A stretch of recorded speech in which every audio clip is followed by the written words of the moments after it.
क्या नाम हुआ आपका? मेरा नाम रिंकी सिंह है। रिंकी सिंह जी। अभी आप धरना पर बैठे हुए हैं किसानों के साथ, आपके साथ क्या समस्या है? आप धरना में क्यों हैं? क्योंकि हम एक पीड़ित किसान हैं और हमारा उचित मुआवजा सरकार नहीं दे रही है, ज़मीन का उचित मुआवजा नहीं दे रही है, तो इसलिए हमको आना पड़ा। तो हमारा उचित मुआवजा देंगे तभी हम ज़मीन देंगे, और नहीं देंगे, सरकार देगी उचित मुआवजा तो हम अपना नहीं देंगे। चाहे FRI करे या कुछ करे, हम अपना ज़मीन पे अपना प्राण दे देंगे, लेकिन अपना ज़मीन उसको नहीं देंगे। FIR से भी डर नहीं लग रहा है? नहीं, कोई डर नहीं लग रहा है।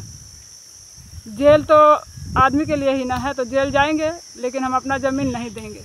उचित मुआवजा देगा तभी हम देंगे अपना ज़मीन।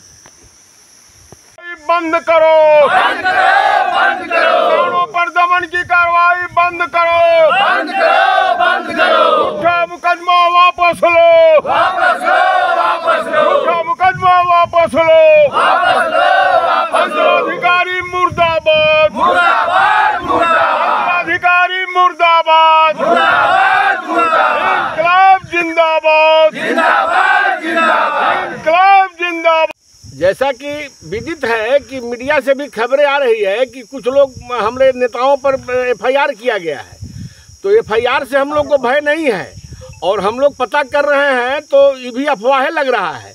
तो हम लोग तो धरना पर बैठे हुए हैं, तो जिसको FIR करना है वो आवे FIR करे हम लोगों पर। और मैं एक चीज़ और कहना चाहूँगा कि जब हम लोग रजिस्ट्री कराने जाते हैं तो 6 फीट का छौर भी होता है, उसके बगल में अगर ज़मीन रहता है तो आप उसका वैल्यू लेते हैं आवासीय का। और जब मेरा ज़मीन अगर 1 बीघा या 6 डिसमिल या 5 डिसमिल अगर रोड के बगल में है, तो मुआवजा देने के टाइम में आप कहते हैं कि नहीं, हम MVR जो रहेगा उसके हिसाब से मुआवजा देंगे। तो ये दोगली नीति सरकार के कलेक्टर की नहीं चलेगी। और इस मैं विकास कुमार सिंह प्रभावित पीड़ित किसान हूँ। जब मैं जगन्नाथ बीघा में इस वक्त हूँ और मैं इस वक्त अपने ज़मीन में अपने पूंजी पे बैठा हूँ और मैं देखना चाहता हूँ कि मुझे बिना मुआवजा के हमारी ज़मीन पे प्रशासन बुलडोज़र कैसे चलाएगी।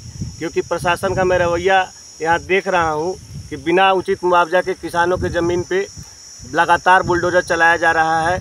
क्योंकि यहाँ न्यायालय के ऑर्डर को भी अवमानना किया जा रहा है। जिला अधिकारी बार बार सुप्रीम कोर्ट के ऑर्डर को भी अवमानना कर रहे हैं। बिना किसानों को उचित मुआवजा दिए हुए किसान को ज़मीन में बार बार लगातार आपको सरकार और प्रशासन से डर नहीं लग रहा है? सरकार प्रशासन से डर किस लिए लगेगा? क्योंकि ये हमारी ज़मीन है, हमारी मौलिक 300 में अधिकार है, संवैधानिक अधिकार है, हमारा लोकतांत्रिक अधिकार है, हमें पूंजी रखने का अधिकार है, जमीन रखने का अधिकार है। आप विकास के बाधक बने हुए हैं? नहीं, विकास का अवरोधक नहीं है। विकास सड़क विकास हम लोग भी देश का चाहते हैं, लेकिन किसानों का विकास कैसे होगा, हमारा विकास कैसे होगा? हम कटोरा लेके एक्सप्रेसवे पे भीख मांगेंगे? हमारा ज़मीन यही पूंजी था, इससे जीविका आजीविका रोजी रोटी मेरा जुड़ा हुआ है और हम कहाँ जाएंगे? हमको उचित मुआवजा नहीं मिलेगा। 2022 में गजट नोटिफिकेशन हुआ, आज 2024 है। सरकार चाहती तो प्रशासन मुआवजा कब का दे देती, लेकिन सरकार चाहती है कि लिंगर हो और जब इस पे सड़क पे कब्जा हो जाए तो किसान हमारे कार्यालय में चक्कर काटे और हम भ्रष्टाचार में हम किसानों से पैसा लूट करें। शासन प्रशासन की यही मंशा है। अब FIR करके जेल भेज देगा तब क्या करिएगा? FIR करके जेल भेज देगा तो किसान जेल भरो आंदोलन करेगा। किसान नहीं मानेगा, क्योंकि किसान अपनी ज़मीन इनको बिना बगैर मुआवजा के नहीं देगा, बिना उचित मुआवजा के।